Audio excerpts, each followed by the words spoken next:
Hey guys, this will be a short video on troop formations. If you go into your training camp, say army overview, or you can see your entire army, you'll see there's a troop formation one up here. Here you can go in, and you can set up a troop formation.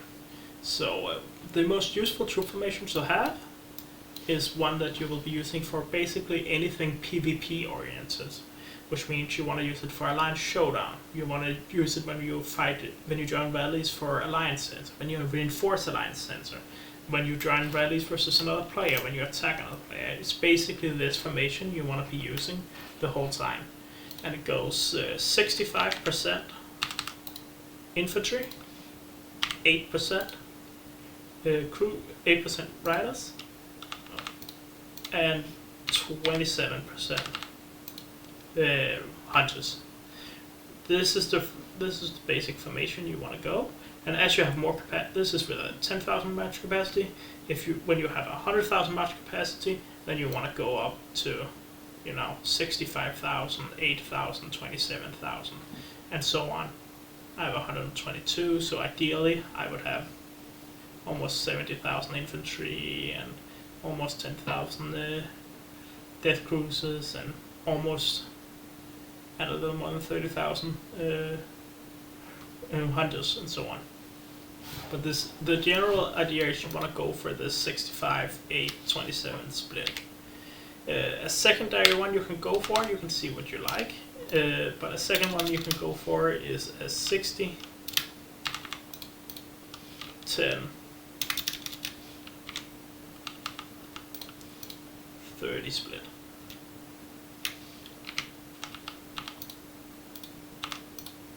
So a split like this, and you can see the idea is basically the same. You want to have a bunch of infantry up front to take the brunt of the damage, then you want to have your hunters to do some damage back, and then a low amount of riders because they rarely do much. They are mostly effective against other infantry, and even then they're not really that effective.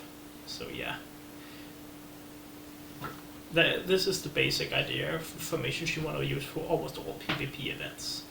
And this one you might want to save as 1 or 2, so you have it, so you can easily use it. You might actually want to set up that 1, you have such a formation with your best hero, and 2, you have the same formation with your second best heroes, so you can send 2 attacks quickly.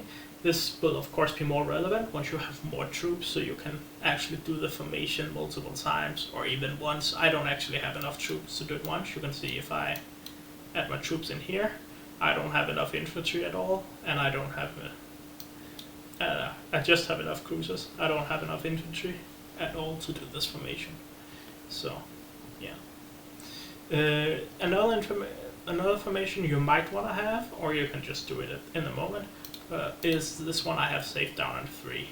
And what I have there is as many hunters as I can have, as many hunters as I can have. Basically, you want to send as many hunters if you have, and because I don't want to send like the absolute worst troops I can find, I don't go below tier 8.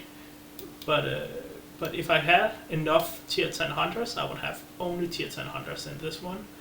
And once you have put in the hunters you have, then you can fill out the rest using riders. You don't want to have any infantry in this one, or you want to have some people put in a tiny amount of infantry, but it's not really relevant. You want to have basically this, and this one is for the horde, pretty much. It is just for the horde. And the reason you want to have it for the horde is so that you're ready. When you reach wave 20, you just zoom over to the Alliance HQ, say garrison, send troop, you pick your 3rd formation, and you say march. And now you have troops on the way to the HQ in the ideal formation for defending against the horde. Because against the horde you don't need infantry up front, you need the hunter. You hunt as many hunters as possible to do damage. Alright? This formation is gonna suck if you try and use it against another player. But you wanna use this, but this is what we wanna use for the horde.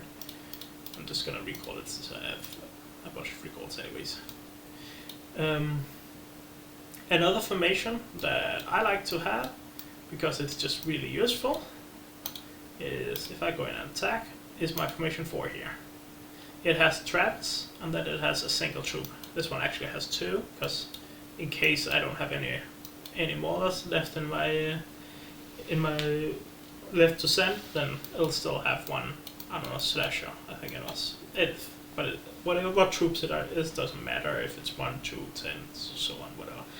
But this is for joining hunter rallies, so I can just quickly join hunter rallies. And Travis is there to save me stamina, and the 1 troop is because we want to use 1 troop running hunter rallies. And if I send this formation to 1 hunter rally and I click it again to go to another hunter rally, it's no problem. It'll find the 1 troop. It'll just not have Travis in the second one. So it's really useful to have if you want to quickly join the hunter rallies. That was about all I had to say about formations. Thanks for watching.